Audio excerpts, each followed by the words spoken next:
ঠিক আছে, আফটার ইফতার আমরা একটু চা খাবো আর কি, এই পর্যন্ত ঠিক আছে। কি খাবার দাবার? হ্যাঁ, না আসলেও আমার দেখা হচ্ছে না, কথাবার্তা হয় না। আসলে এই সরকারি কাজ, সরকারি চাকরি খুব খারাপ জিনিস। সকাল থেকে সন্ধ্যা পর্যন্ত এর মধ্যে ব্যস্ত থাকতে হয়। আর যেহেতু আমাদের নতুন গভর্নমেন্ট চেয়ারম্যান সাহেব তো এখন একটু অ্যাক্টিভ, যার ফলে আমাদেরকে দৌড়াতেও হয় সেইভাবে। আমি যেহেতু বুড়ো মানুষ একটু পিছনে পড়ে যাই আর কি। হ্যাঁ, না আসলে আগের মতো তো হাঁটতে পারি না, চলতে পারি না, একটু রিয়ালিটি। শরীর ভালো না, আমার শরীরের মূল প্রবলেম যেটা দেখা দিয়েছে এখন, আমি সবচেয়ে বেশি প্রবলেম ফিল করছি আমার ওই যেটা আমার পায়ে হিপে হলো আর কি, ওইটাই এখন সমস্যা আমি বেশি বোধ করছি আর কি। আদারওয়াইজ আমার একটু ওজন টোজন কম, সিলেকশনের কারণে সেটা কমবেই।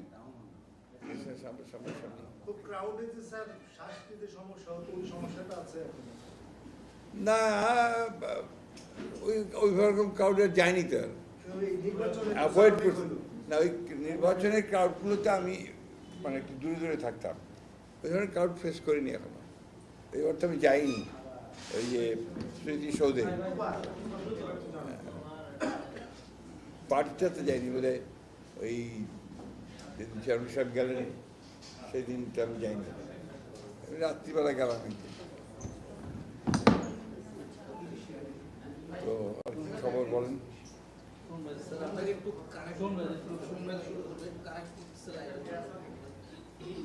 কি আজকেও কি ছাড় নাই নাকি? নো আড্ডা?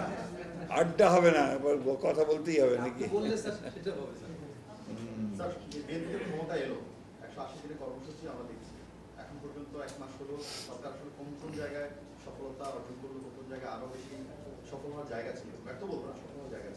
না, এটা তো এক মাসের ব্যাপার, প্রায় এক মাস হচ্ছে আর কি। এক মাসের মধ্যে তো সবচেয়ে বড় সাকসেস হচ্ছে যে কমিটমেন্টগুলো আমরা করেছিলাম আমাদের নির্বাচনের পূর্বে, তার মধ্যে ছিল আমাদের ফ্যামিলি কার্ড।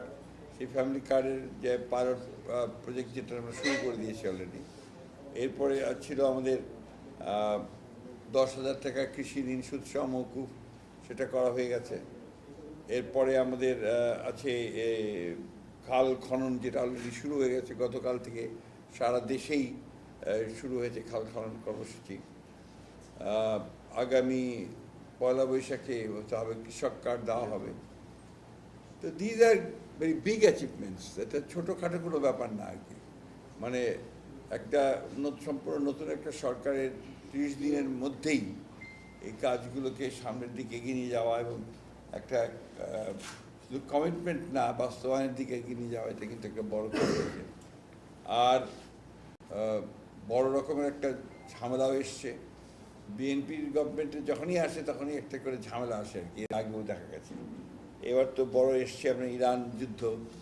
এই যুদ্ধের ফলে যে আপনার তেলের দাম টাম বেড়ে গিয়ে তো একটা বড় রকমের সমস্যা তৈরি হয়েছে। বাট আল্লাহর হুকুমে এখন পর্যন্ত কিন্তু খুব বলা যেতে পারে যে যোগ্যতার সঙ্গে এই জিনিসগুলোকে মোকাবেলা করা গেছে, চ্যালেঞ্জগুলো মোকাবেলা করা গেছে। তার মধ্যে সবচেয়ে বড় হচ্ছে যে তেলের দাম এখনও বাড়েনি। তেল নিয়ে কোনো রকম বড় রকমের কোনো স্ক্যান্ডাল তৈরি হয়নি এই বিষয়ে।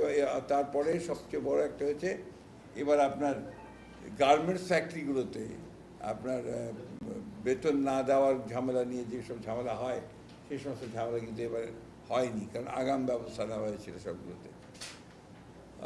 আজকে একটা দুর্ঘটনা ঘটেছে, সেটা সম্পূর্ণ দুর্ঘটনাই।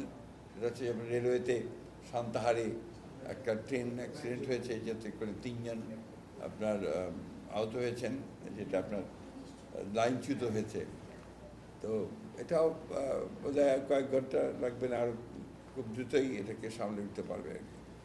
তো আমি ওভারঅল জিনিসটাকে এখন সাকসেসই দেখছি, এবং আমি মনে করি যে আমাদের যেটা মূল কাজগুলো আর কি, এর মধ্যে পার্লামেন্ট শুরু হয়ে গেছে। পার্লামেন্টেও আপনার খুব চমৎকারভাবে প্রথম দিন শেষ হয়েছে, পরের দিনও শুরু হয়েছে। তাতে করে আপনার যে 133টা আপনার যে অর্ডিন্যান্স হয়েছিল সেগুলো প্লেস করা হয়েছে ফর রাটিফিকেশন, কমিটিগুলো করা হয়েছে পার্লামেন্টের কাজ অনুযায়ী। তো দিজ আর গুড অ্যাচিভমেন্টস।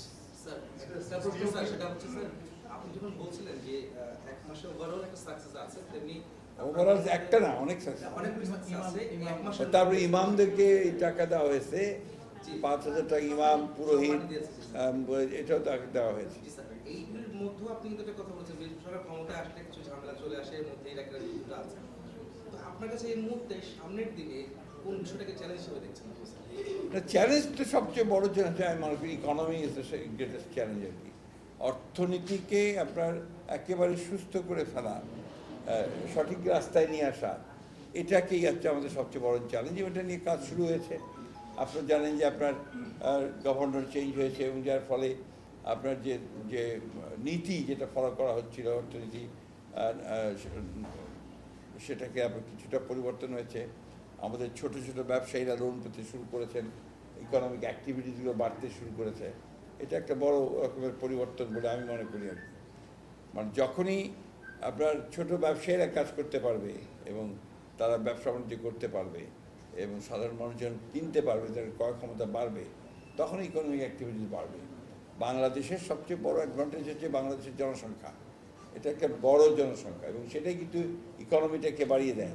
1 টাকা করে খরচ করলেও আপনার প্রতিদিন আপনার প্রায় 20 কোটি টাকা খরচ হবে। আমি একজন বলছি যে একটা কথা বলছি আর কি। তো এই ধরনের একটা ইকোনমি কিন্তু আপনার বড় ইকোনমি দিন দিন প্রসারিত হচ্ছে এবং হবেও বটে। আর যদি একে সঠিকভাবে থাকে, গভর্নেন্সটা ঠিক মতো থাকে, তাহলে নিশ্চয়ই আরও ভালো করবে।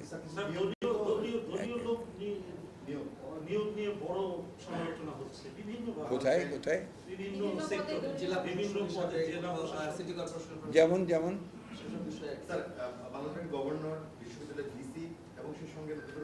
সমালোচনা তো থাকবেই। আপনার শোনেন এখন গভর্নমেন্ট যখন পলিটিক্যাল গভর্নমেন্ট তার নিজস্ব পলিটিক্যাল দৃষ্টিভঙ্গিতে নিয়োগগুলো হবে। এটা তো এমন না যে আপনার মুহূর্তের মধ্যে সমস্ত ফেরেস্তা নিয়ে আসবে, যে যত দ্য বেস্ট পসিবল যাদেরকে মনে হয়েছে তাদেরকে দেওয়া হয়েছে। আর যেহেতু দলীয় সরকারের কিছুটা দলীয় লোক তো থাকবেই।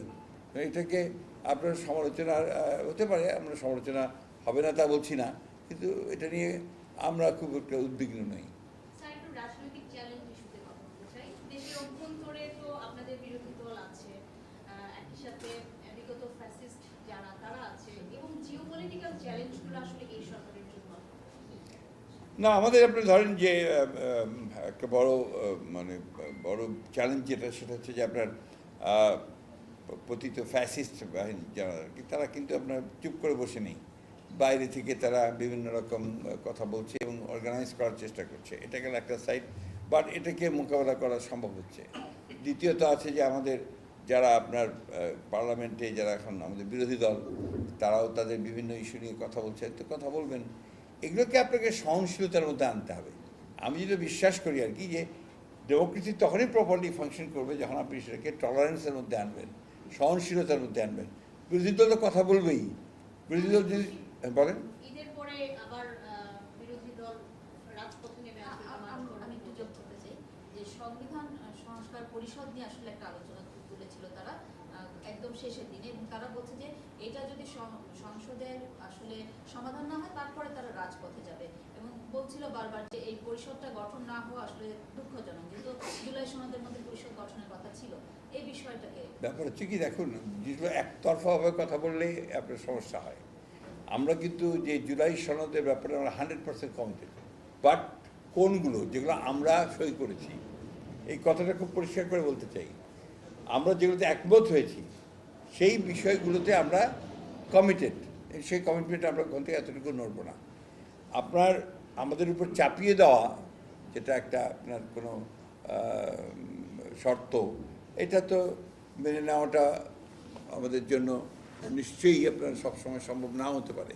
তবে সেটা আমরা আলোচনা করেছি। আপনি দেখবেন যে পার্লামেন্টে আমরা কী বলেছি, পার্লামেন্টে খুবই পরিষ্কার করে বলেছি যে আপনারা যে নোটিশ দিয়ে আনুন, বিষয়টাকে পার্লামেন্টে আনুন, পার্লামেন্টে আমরা আলোচনা করি, সে আলোচনার ভিত্তিতে দরকার হলে আমরা বিষয়গুলো নিয়ে একটা জায়গায় পৌঁছতে পারবো। কিন্তু পার্লামেন্টে আলোচনা করে যদি আগেই থেকে রাস্তার হুমকি দিতে থাকে, তাহলে আপনার সেটা ওই যে কারণে আমরা পার্লামেন্ট তৈরি করলাম সেটাকে কাজ করা অতটা সঠিক বলে আমি মনে করি না। এটা স্টিল টাইম, অনেক সময় আছে এবং এটা নিয়ে উদ্বেগের কোনো কারণ নেই। পার্লামেন্ট সবে শুরু হলো, এখন আপনারা বিভিন্ন ইস্যু নিয়ে কথা হবে, তবে ডিবেট হবে, ওয়ার্কআউট হবে, বেরিয়ে যাবে। এটাই তো পার্লামেন্টের বিউটি। পার্লামেন্টে যে আপনার তর্ক বিতর্ক না হয়, পার্লামেন্টে যে ওয়ার্কআউট না হয়, তাহলে তো এই পার্লামেন্ট আপনার বোঝা যাবে যে এটা আপনার ইফেক্টিভ পার্লামেন্ট না। একতরফা একদল থাকলেও তারা তাদের মতো করে বক্তৃতা করে চলে গেল এবং তাদের গুণগান গেল শুধু নেতা নেত্রীদের, তাতে করে পার্লামেন্টকে আপনি ইফেক্টিভ করতে পারবেন না। পার্লামেন্ট তখনই ইফেক্টিভ হবে যখন আপনার সে তর্ক হবে, বিতর্ক হবে, ওয়ার্কআউট হবে, উত্তেজনা থাকবে, উত্তেজনা প্রশমিত হবে। This is parliament, that is the beauty of the parliament. Sir, আপনাদের আরো বড় দুইটা অঙ্গীকার ছিল আইন শৃঙ্খলা পরিস্থিতি নিয়ন্ত্রণ, দুর্যোগ আর দুর্নীতি নির্মূল, যেটা বারবার চেয়ারম্যান সাহেব বলেছেন সবগুলো জনসভা। সেটা কি আপনারা এক মাসের মধ্যে সব দেখতে চান? ইতিমধ্যে দেখেন মব কালচারের ব্যাপারটা একদম নাই বললেই চলে। এই এক মাসে সে মবের কোনো ঘটনা, বড় কোনো ঘটনাই ঘটেনি। দুর্নীতিতে অলরেডি আর আপনার দুর্নীতি কমিশন ডিজাইন করেছে, নতুন দুর্নীতি কমিশন আসবে। আমাদের বারবার আমাদের বিভিন্ন জায়গায় যারা দুর্নীতির সঙ্গে জড়িত তাদেরকে থ্রেট করা হয়েছে, বলা হচ্ছে যে জিরো টলারেন্স, এই ব্যাপারে কোনো রকম আপোষ আমরা করবো না। সুতরাং একটু বিগিনিং, শুরু, এরপরে দেখবেন যে দুর্নীতি কত কমে আসছে। সেক্ষেত্রে ওই বিতর্কগুলি আসে যে দলীয় লোকজন বেশি নিয়োগ হলে ওই জায়গায়, এগুলো তো আমাদের ধারণা, পারসেপশন আমাদের, তাই না? অতীতে দেখেছি যে দলীয় লোক আসলেই আওয়ামী লীগ আসছে, আমরা তো সেটা নাও করতে পারি। যেখানে দলীয় লোকগুলো আসবে, আমাদের ট্র্যাক রেকর্ড তো অতটা খারাপ না, আমাদের ট্র্যাক রেকর্ড ভালোই আছে। আর যারা এসছেন, ইউনিভার্সিটির ভাইস চ্যান্সেলর যারা এসছেন, তো পরীক্ষিত লোক, তারা অত্যন্ত আপনার একাডেমিক্যালি তারা অত্যন্ত যোগ্য, প্রশাসনিক দিক দিয়ে যোগ্য, কোনো দিক থেকে আমি তো অসুবিধা দেখি না। স্যার, আপনি যেটি বলছিলেন যে এক মাসে সরকারের সবচেয়ে সফলতাগুলো হচ্ছে যে আপনারা যে কমিটমেন্টগুলো করেছিলেন সেগুলো কাজ শুরু করেছে। একইভাবে এগুলো ধারাবাহিকভাবে করাও কিন্তু একটা চ্যালেঞ্জ। সেই ক্ষেত্রে যে মধ্যপ্রাচ্য সময়গুলোতে আমরা দেখেছি যে আপনি সবসময় বলেছেন যে অর্থনৈতিকভাবে ভঙ্গুর অবস্থা, রিজার্ভ নিয়ে নানা প্রশ্ন রয়েছে। সেই ক্ষেত্রে এই যে অর্থনৈতিক চ্যালেঞ্জ এবং সেই চ্যালেঞ্জটাকে সামনে রেখে আপনাদের যে এত বান্ধব যে প্রজেক্টগুলো, সেগুলো কন্টিনিউ করা একটা বড় চ্যালেঞ্জ। এগুলো তো আমরা হোমওয়ার্ক আগেই করেছি, নট দ্যাট যে আমরা এটাকে আমরা একটা পপুলিস্ট একটা স্লোগান দিয়ে নেমে গেছি, তা না। আমরা এগুলোর হোমওয়ার্ক করেছি, কোথা থেকে টাকা আসবে, কিভাবে আসবে, তার ফান্ড সঞ্চয় করা হবে, আসবে, সমস্ত হোমওয়ার্ক করেই আমরা নেমেছি। এবং আমরা অত্যন্ত আত্মবিশ্বাসী যে আমাদের এই প্রজেক্টগুলো করতে আমাদের কোনো রকমের কোনো আর্থিক সমস্যার সমাধান করবো না আমরা। সরকার হওয়ার পরে বিএনপি দল এবং অনেকটা এক হয়ে গেছে, তো দলের কার্যক্রম কবে থেকে শুরু? কার্যক্রম তো চলছে, ছোটোখাটো কার্যক্রম আমাদের চলছে। এক মাসের মধ্যে তো সরকার গঠন করতে একটু টাইম লাগছে। সরকার যারা দলের লোক তারা সরকারে চলে গেছেন অনেকেই, বেশিরভাগ, ফলে সেই জায়গাগুলো একটু সময় লাগবে। এটা বিচ্ছিন্ন ব্যাপার না, এটা আলাদা করে দেখা যাবে না। সরকারের কাজ করবে, দল কাউন্সিল হবে এই বছরের মধ্যেই, আমরা এখন সঠিক সময় নির্ধারণ করিনি, বাট ইট উইল বি, আমার মনে হয় শীঘ্রই হবে এটা। স্যার, একটা প্রশ্ন স্যার, সেটা হচ্ছে যে আপনি ইসলামী ব্যাংকের মধ্যে কবে নাগাদ স্থানীয় নির্বাচন করতে যাচ্ছেন, বিশেষ করে সিটি কর্পোরেশন নির্বাচনে আপনার সিটি কর্পোরেশনের তো প্রশাসক বসেছে, সেখানে আপনাদের প্রস্তুতি কি, আপনার মন্ত্রণালয়ের প্রস্তুতি কি? আমাদের মন্ত্রণালয় অলরেডি আমাদের তো মন্ত্রণালয়ের কাজ হচ্ছে সিদ্ধান্ত নিয়ে নির্বাচন কমিশনকে জানিয়ে দেওয়া। আমরা সেই আলোচনা করছি, আমাদের সিদ্ধান্ত হলেই আমরা জানিয়ে দেবো। এবছর তো বটেই, নিঃসন্দেহে এই বছরে। এটা তো এই মুহূর্তে না, আপনাকে সময় নির্দিষ্ট করে বলতে পারবো না, কিন্তু এই বছরই হবে এবং যত দ্রুত সম্ভব করা হবে। স্যার, আমার একটা প্রশ্ন আছে। আমরা দেখেছি গত 17 বছর আসলে যে সরকার ছিল তারা বিভিন্ন প্রতিষ্ঠানের উপরে কি করেছে, সবাই আসলে দেখেছি প্রতিষ্ঠানগুলো আসলে ভালোভাবে কাজ করতে পারেনি এবং বেশিরভাগ জায়গায় যে অর্থনীতি বা বিভিন্ন রিপোর্ট আমরা দেখেছি। আপনারা যখন ক্ষমতায় বসেন, এখন আসলে প্রতিষ্ঠানগুলোর বাস্তবিক চিত্র কেমন? না, নিশ্চয়ই অবস্থায় নেই। এই প্রতিষ্ঠানগুলো তার নিজের জায়গায় ফিরিয়ে নিয়ে আসা, ইনস্টিটিউশনগুলোকে ডেভেলপ করা, এটাই তো আমাদের কাজ। আমরা বারবার করে বলেছি যে আমরা ধ্বংসপ্রাপ্ত প্রতিষ্ঠানগুলোকে আমরা তৈরি করতে চাই, এটা হচ্ছে আমাদের প্রধান কাজ। সেই জন্যই আপনি দেখবেন যে অনেকগুলো পরিবর্তন আনা হচ্ছে বিভিন্ন জায়গায়। নট অনলি অফিসিয়ালস, তার স্ট্রাকচারের মধ্যে পরিবর্তন আনা হচ্ছে, বিভিন্নভাবে সে ব্যবস্থা নেওয়া হচ্ছে।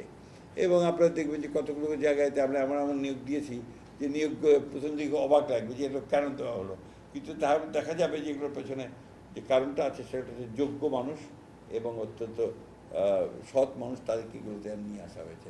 যেমন আমার মিনিস্ট্রির সেক্রেটারি, উনি হচ্ছেন একজন অনেকদিন আগে রিটায়ার করা একজন ইঞ্জিনিয়ার মানুষ, চিফ ইঞ্জিনিয়ার ছিলেন আপনার এলজিডি, তাকে দেওয়া হয়েছে আপনার এলজিডি মিনিস্ট্রির সেক্রেটারি হিসাবে। আমরা অত্যন্ত আশাবাদী যে তিনি তখনও অত্যন্ত এফিসিয়েন্টলি কাজ করেছেন, এখনও তিনি এফিসিয়েন্টলি এই কাজগুলো করতে পারবেন, ইনস্টিটিউটগুলোকে দাঁড় করাতে পারবেন। ঠিক একইভাবে আপনার বিভিন্ন মন্ত্রণালয়ে, বিভিন্ন প্রতিষ্ঠানে এই ধরনের মানুষকেই আপনার সামনে আনা হবে যারা যোগ্যতার সঙ্গে কাজ করতে পারবে। আপনার মন্ত্রণালয়ের কথা বলছিলেন, ওই প্রসঙ্গটা ধরেই যদি বলি যে আমরা বিগত সময়ে দেখেছি এই মন্ত্রণালয়কে মূলত পার্সেন্টেজের একটি মন্ত্রণালয় হিসেবে চিহ্নিত করা হতো, কেননা সব বড় ফান্ডগুলো কাজ করা একই সঙ্গে প্রকৌশলীদের নানা ধরনের দুর্নীতির অভিযোগ ছিল। আপনি সেই আপনারা নিশ্চিন্ত থাকতে কোনো ঘটনা এই মন্ত্রণালয়ে আর শুনতে পাবেন না। আমার মানে যেটা জানা ছিল যে প্রাতিষ্ঠানিক দুর্নীতির জায়গা যেটা বললো যে এটা আসলে ঠিক করাটা আসলে এটা তো একদিনে হয় না। আপনার দুর্নীতি এমন একটা ব্যাধি, এটা কি আপনার একটা ক্যান্সারের মতো, কেমোথেরাপি চলতে থাকবে, কেমোথেরাপি চলতে থাকবে, রেডিওথেরাপি দিয়ে ওকে আবার কাইল করা হবে, তারপর একটা সার্জারি দিয়ে ফেলে দেওয়া হবে। তো this is the way you move. আপনি এক রাত্রে আমি ঘোষণা করলাম যে আমি দুর্নীতি মুক্ত করে ফেললাম, তাহলে দুর্নীতি মুক্ত হবে না, কারণ ক্যান্সারকে ওইভাবে দূর করতে হয়। স্যার, বিএনপিতে যারা দীর্ঘদিন 17 বছর আন্দোলন করেছে, সংগ্রাম করেছে, অনেকে নমিনেশন পায়নি কিংবা সরকারের দায়িত্ব আসতে পারেনি, তার মধ্যে অনেকেরই মন খারাপ, স্বাভাবিক, একটা বিচ্ছিন্ন হয়ে খুব স্বাভাবিক। তাদেরকে অ্যাকোমোডেট করা বিচ্ছিন্ন কেউ হয়নি। আমরা সবাইকেই আমরা হয় আপনার রাজনৈতিক দলের সঙ্গে, সরকারের সঙ্গে, জনগণের সঙ্গে আমরা সম্পৃক্ত করবো, এ ব্যাপারে আপনারা নিশ্চিত থাকেন। স্যার, আমার একটা প্রশ্ন ছিল, আপনি কিছুক্ষণ আগে বলছিলেন যে যোগ্যদেরকেই প্রদান করা হয়েছে, এই যোগ্যতার ভিত্তি কি? আমরা জগন্নাথ বিশ্ববিদ্যালয়ে একজন ভিসিকে দেখেছি, যিনি জগন্নাথ বিশ্ববিদ্যালয়ের ভিসি থেকে যুবলীগের সেক্রেটারি সভাপতি হতে চেয়েছিলেন। এখনো যারা প্রদান হচ্ছে তাদের কি ভিত্তি বিএনপি করে? যেমন ঢাকা বিশ্ববিদ্যালয়ের ভিসিকে নিয়োগ দেওয়া হয়েছে, যিনি মির্জা আব্বাসের স্লোগান দিয়েছে, এটাই কি ভিত্তি নাকি কোনো কিছু? আপনি এই জিনিসগুলোকে এইভাবে দেখলে ভুল করবেন। ঢাকা বিশ্ববিদ্যালয়ের ভিসি যাকে করা হয়েছে তার একাডেমিক ক্যারিয়ারটা দেখেছেন আপনি? All along first class, third class হয়নি। তো আপনার আওয়ামী লীগ আমলের মতো থার্ড ক্লাস পাওয়ার লোককে ভিসি দেওয়া হয়নি, এখন দেওয়া হয়েছে অল অ্যালং ফার্স্ট ক্লাস, যার যোগ্যতা আছে এবং পিএইচডি করেছে অত্যন্ত ভালো ইউনিভার্সিটিতে বলেই তাকে দেওয়া হয়েছে। এবং তিনি কিছুদিন একটা ইউনিভার্সিটি চালিয়ে এসছেন, 1.5 বছর তিনি ওপেন ইউনিভার্সিটিতে তিনি ভাইস চ্যান্সেলর পদ চালিয়ে এসছেন। সুতরাং আপনি কোনো মতেই ওইটার সময়কে সঙ্গে এই সময়কে তুলনা করতে পারেন না।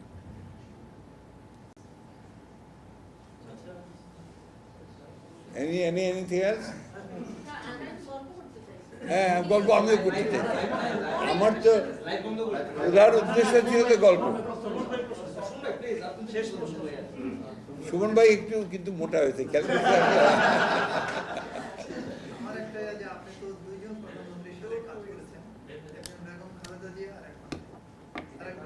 আমি কিন্তু 3 জনকেই দেখেছি আপনাকে।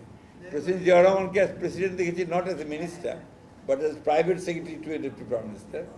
এরপর আমি দেখেছি আপনার বেগম খালেদা জিয়াকে তার মন্ত্রী হয়ে, আর এখন দেখছি আবার আমাদের বর্তমান প্রধানমন্ত্রীকে তার ক্যাবিনেটের মন্ত্রী হিসেবে। আপনার প্রশ্নটা বলেন এখন। এটা এক কথাই বলি, আপনার প্রত্যেকটা মানুষ, প্রত্যেকটা নেতা তার নিজের নিজের স্বকীয়তায় উজ্জ্বল।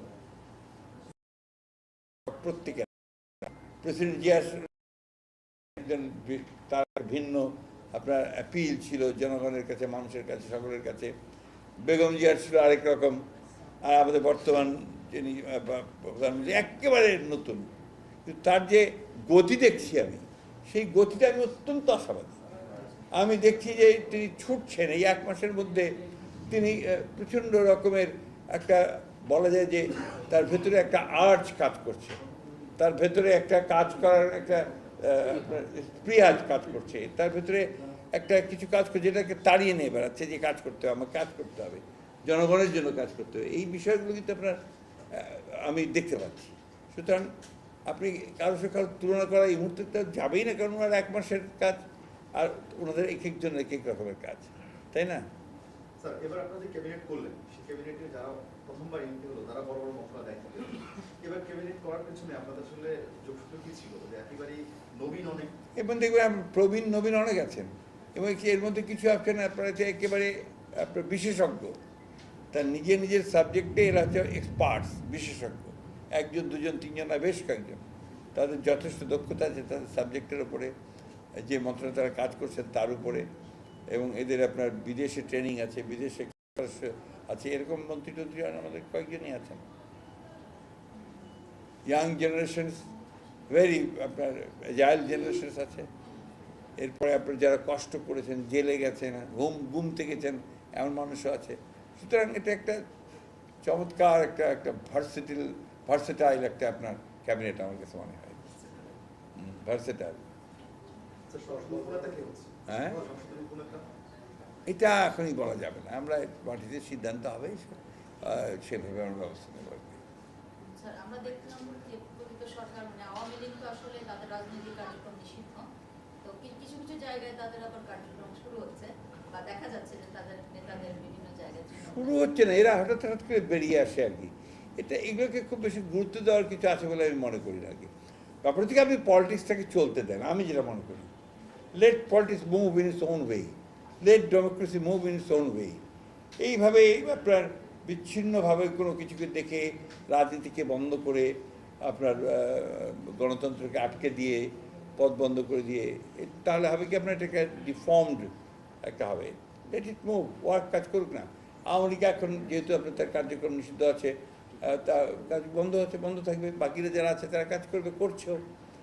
আওয়ামী লীগ তো চেষ্টা করবেই, তারা কিছু কিছু কাজ করছে, এটা কিন্তু লাভ তো হচ্ছে, পিপুল তাদেরকে রিজেক্ট করেছে, পিপুল রিজেক্ট করে দিয়েছে একদম আপনার, তাই না? আপনাদের সরকারের বিরুদ্ধে তো যারা বিরোধী দল এখন তারা অভিযোগ করছে আপনারা আওয়ামী লীগকে নানা জায়গায় পুনর্বাসন করার চেষ্টা করছেন। অভিযোগ তো করবেই ভাই, এ তো বিভিন্ন রকম তাদের মতামত তারা বলবে, তারা সেভাবে করবে, এগুলো তো কোনো প্রমাণ নেই। কথার কথা তো বলা যায়, দায়িত্বশীল কথাবার্তা নিয়ে বলেই ভালো। স্যার, একটা বিষয় জানতে চাই স্যার, যদিও জানি আপনি হয়তো উত্তর নাও দিতে পারেন, সেটা হচ্ছে যে সবাই আসলে ধারণা করছে সরকার নির্বাচিত হয়, প্রধানমন্ত্রী হন, অনেক দেশ থেকে শুভেচ্ছা আসে, অভ্যর্থনা আসে বা এই বিষয়গুলি থাকে, সফরের আমন্ত্রণও জানানো। সেক্ষেত্রে প্রধানমন্ত্রী কোন দিকে যাচ্ছেন, কোন দেশে আগে যাচ্ছেন, সেটা নিয়ে বেশ আলোচনা চলছে স্যার। শোনেন, আপনাদের কাজ আলোচনা করা, লেখা, আর আপনারা যদি আমরা যেটা আপনাদের কাছ থেকে আশা করি দায়িত্বশীল লেখাটা, এটা আশা করি আপনাদের কাছ থেকে। আপনারা লিখবেন তো, আপনাদের স্বাধীনতা অবশ্যই আছে। এখনই তো এই সব বড় কোনো সুযোগে আসেনি। তবে আমাদের ঘোষিত নীতি যেটা, we are friends to all, সবাই আমাদের বন্ধু। আমরা কোনো পক্ষে বিপক্ষে, আমরা ছোট দেশ, আমরা আমাদের মতো করে আমাদের স্বার্থকে রক্ষা করে, আমাদের যেটা স্বার্থ সেইভাবে আমরা এগোতে চাই, এবং এতে আপনার যে কোনো দেশই আমাদের বন্ধু। অন্তর্বর্তীকালীন সরকার যখন ক্ষমতা এসেছিল তারা বলছিল মন খুলে সমালোচনা করুন, এরপরে অনেকে মন খুলে সমালোচনা করতে গিয়ে জেলও গেল। বিএনপি সরকারের অবস্থান কি আসলে বিএনপি সরকারকে সমালোচনা করা? ব্যাপার হচ্ছে এই মুহূর্তে তো আপনি ধরেন, আপনি নিশ্চয়ই লক্ষ্য করছেন যে আপনারা যা খুশি লিখছেন, সমালোচনা করছেন, করতে তো হচ্ছে। তো এখন পর্যন্ত তো সেই ধরনের কোনো ঘটনা ঘটেনি যাতে আমরা বলতে পারেন যে আমরা নেগেটিভ কোনো কাজ করছি। আর এত অল্প সময় বোধহয় বলার কিছু আসেও না, সময়ও পাওয়া যায় না এগুলো, তাই না? হ্যাঁ, কারণ আমাদের তথ্যমন্ত্রী তো প্রত্যেকদিন বলতেছেন এর কথা, যে আমরা সমস্ত খোলা, আমরা সমস্ত ওয়েলকাম করবো, কারো চাপ সৃষ্টি করা হবে না। তা আমরা তো ওইটাই আমাদের নীতি প্রথম থেকে। আপনার নিরপেক্ষভাবে দেখবেন, সিন্স জিয়া রহমানস টাইম, আপনার আগে থেকেই দেখবেন যে শেখ মুজিবুর রহমানের সময় দেখবেন যে বিএনপি যখন ক্ষমতায় এসছে সবচেয়ে বেশি স্বাধীনতা ভোগ করেছে কিন্তু মিডিয়া। এটা অস্বীকার করার কোনো উপায় নেই।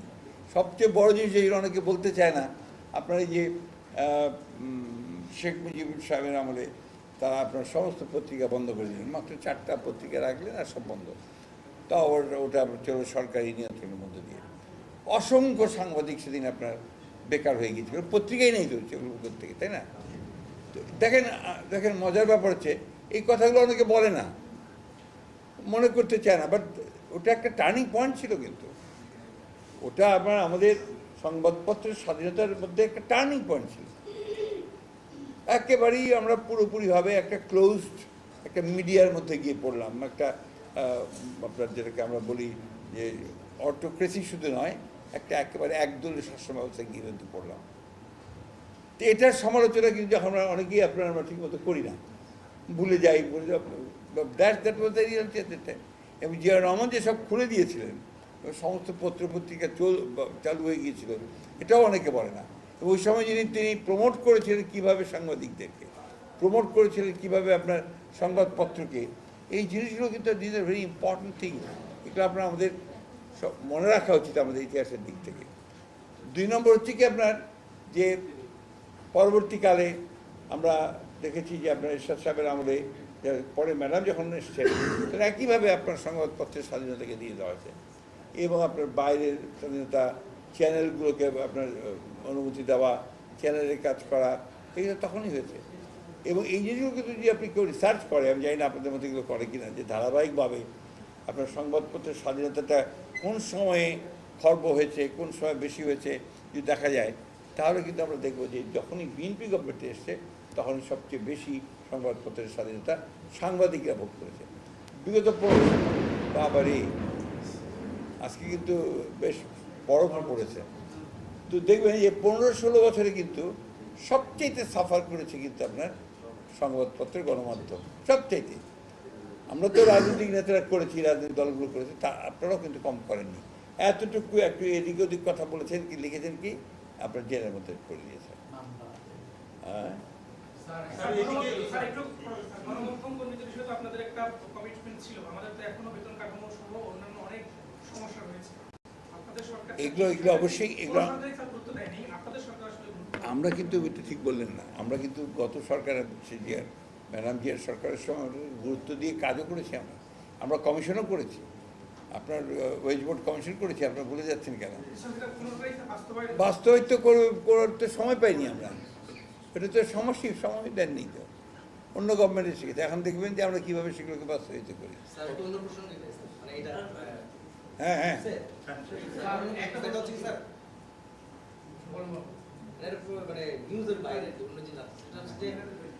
আপনাদের সরকার যে যারা ক্ষমতা আসে তারা তো আসলে ক্ষমতাটাকে এনজয় করে বা ক্ষমতাটাকে তারা জনগণের জন্য কাজ করার চেষ্টা করে। কিন্তু দীর্ঘ 17 বছর আপনারা বিরোধী দলে ছিলেন এবং আপনাকে দেখেছি, আমরা নিজেরাও কাজ করেছি আপনার সাথে, অনেক সময় অনেক টিয়ারশেল পুলিশ মাঝখানেও আপনি রাস্তায় দাঁড়িয়েছিলেন। পল্টন অফিসে গেটের সামনে আপনার সঙ্গে আমিও ছিলাম, আমরা সবাই ছিলাম, দাঁড়িয়েছিলাম 7 ডিসেম্বর 10 ডিসেম্বর।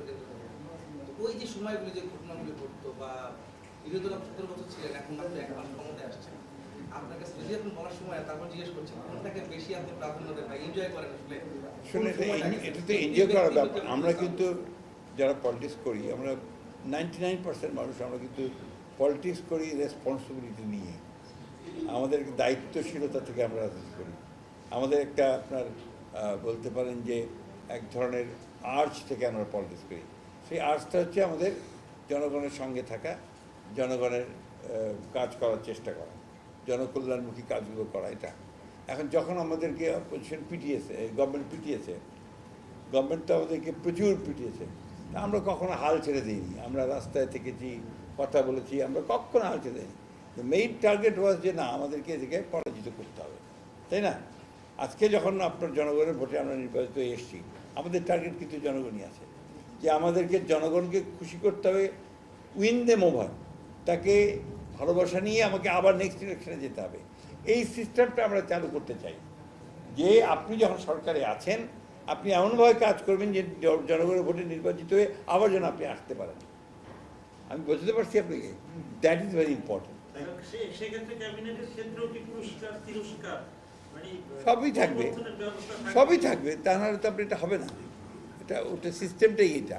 আপনার যদি আমরা কেউ খারাপ কাজ করি, প্রধানমন্ত্রী will have every right two আপনার আমাদেরকে বাদ দেওয়ার জন্য।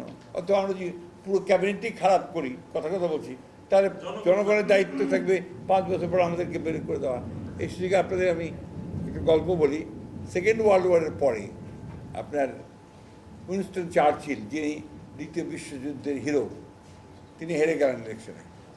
ইংল্যান্ডে ইলেকশন হলো, ইলেকশনে হেরে গেলেন। তো সাংবাদিকের থেকে জিজ্ঞেস করলো যে এই কেমন ঘটনা ঘটলো, you are the hero of second world war, সেখানে আপনি হেরে গেলেন। তো উনি সেই স্বভাব চরিত্রে চুরুটটা মনে চুরুট নিয়ে তিনি বলেন, the British people has got every right to kick me out of power. তো এইটাই হচ্ছে গণতন্ত্র। কীভাবে তিনি নিলেন কত সহজভাবে, যে আমাকে বের করে দেওয়ার সমস্ত অধিকারই তাদের আছে, তারা আমাকে বের করে দিয়েছে, আমাকে ক্ষমতায় থাকতে দেয়নি। এটাই হচ্ছে আমার গণতন্ত্র। এটাকে যেদিন আমরা নিতে পারবো সেদিন দেখবে গণতন্ত্র এখানে বিকশিত হবে, মারামারি কাটাকাটি কমবে, প্রত্যেকবার ক্ষমতায় আসবো আর মারপিট করবো, আর ক্ষমতায় যাবো এগুলো করতে হবে না। এই সিস্টেমটা চালু করি, let us all work together. আমি কথাই বলতে চাই, যেমন আজকে আপনার হুমকি দিচ্ছে অপোজিশন যে আপনার আবার শুরু করবো। ভাই দেখেন না আমরা কী করছি, দেখেন আপনাদের সঙ্গে আলাপ আলোচনার ভিত্তিতে কী হয়। এই কথা শুধু পার্লামেন্টেই কথা বলেছি, let us discuss it in the parliament. পার্লামেন্টে কথা বলি, পার্লামেন্টের সমাধানের চেষ্টা করি। সবসময় যুদ্ধন্দি মনোভাব নিয়ে থাকলে তো আপনার গণতন্ত্র চলবে না। That is the point. তরুণরা কেমন বাংলাদেশ পেয়েছে তাদের উপর নির্ভর করবে কিছুটা, কারণ এখানে আপনাকে সবসময় আমাদেরকে মনে রাখতে হবে যে আমাদের এখানে হাতে আলাউদ্দিনের চেরাগ নেই। আমাদের প্রায় 4 কোটি মানুষ বেকার, তার মধ্যে 2 কোটি বোধহয় শিক্ষিত বেকার। তো চ্যালেঞ্জ ওই জায়গায়, এটাকে যত দ্রুততার সঙ্গে সব আমরা চেষ্টা করছি যে আপনার ইকোনমিকে এমন একটা জায়গায় নিয়ে যাওয়া যেখানে জব অপরচুনিটিস ক্রিয়েট করা যায়, ইকোনমিকে এমন একটা জায়গায় নিয়ে যাওয়া যেখানে আমরা বাইরে থেকে যে আয় করছি সেটাকে বাড়ানো যায়, শিল্প কলকারখানা বাড়ানো যায়। এটা এত দ্রুত তো হবে না, একদিনে তো হবে না। যেমন আপনাকে আমি বলি, আমি ঈদের পরের দিন আমি আমার দেশের বাড়ি ঠাকুরগাঁতে যাব। কারণ ইতিমধ্যেই প্রধানমন্ত্রীর নির্দেশ অনুযায়ী উত্তরাঞ্চলে অ্যাগ্রো বেস ইন্ডাস্ট্রি তৈরি করার জন্য একটা টিম করে দিয়েছেন উনি, ফিজিবিলিটি দেখার জন্য। ওই টিম চলে যাচ্ছে, আমরা তাদেরকে নিয়ে ঘুরে জায়গাগুলো দেখাবো কোথা থেকে আমরা কী করতে পারি। যেমন আমার ওখানে প্রচুর আলু নষ্ট হয়ে যাচ্ছে, মানে আলুকে কী করে আমরা আপনার প্রিজার্ভ করতে পারি, তাকে আপনার ময়েশ্চার কমিয়ে তাকে আমরা পরে বাজারজাত করতে পারি, সেটার ইন্ডাস্ট্রিগুলো বা তার টেকনোলজি আমাদেরকে কাজে লাগাতে হবে। ঠিক একইভাবে সবজি, প্রচুর সম্ভাবনা আছে। আপনার সৈয়দপুরের পাশেই এক ভদ্রলোক, আপনার সৈয়দপুর এয়ারপোর্টে কিছু দূরেই এক ভদ্রলোক একটা ইন্ডাস্ট্রি করেছেন। আমাদের ওদিকে এখন প্রচুর ভুট্টা চাষ হয়। তো ভুট্টার যে আপনার গাছটা, এটা তো আপনার ভুট্টা চলে যাওয়ার পরে এটা আপনার নষ্ট হয়ে যায়, ওইটার ছোবড়াটা দিয়ে সে আজকে ইন্ডাস্ট্রি তৈরি করতেছে এবং সেটা জয়েন্ট কোলাবোরেশনে করতেছে। চমৎকার একটা কাজ হতে যাচ্ছে। তো এইভাবেই কিন্তু আমরা আস্তে আস্তে আমরা উই ক্যান প্রসিড। তো ধৈর্য ধরলে সবই করা যাবে। আর কি নাই, এখন আমি আপনাদের সব ঈদ কি ঢাকায় না বাইরে? ঢাকায় দেখা হবে না, আমি যাবো ঈদের পরের দিন। ঈদ থেকে করতে কিছু ফর্মালিটিস আছে আমাদের। হ্যাঁ, যমুনায় থাকতে হবে, তারপর আমাদের যে ম্যাডামের আর আমাদের প্রেসিডেন্ট জিয়া সাহেবের মাজারে জিয়ারত করতে হবে। এগুলো তো আমাদের দায়িত্ব আছে আর কি, সেগুলো করে যেতে হবে। হ্যাঁ, হয়তো রাস্তা দিয়ে দাও, আমি শেয়ার করি। আপনারা একটা লোক পাইছিলেন এত কৃপণ।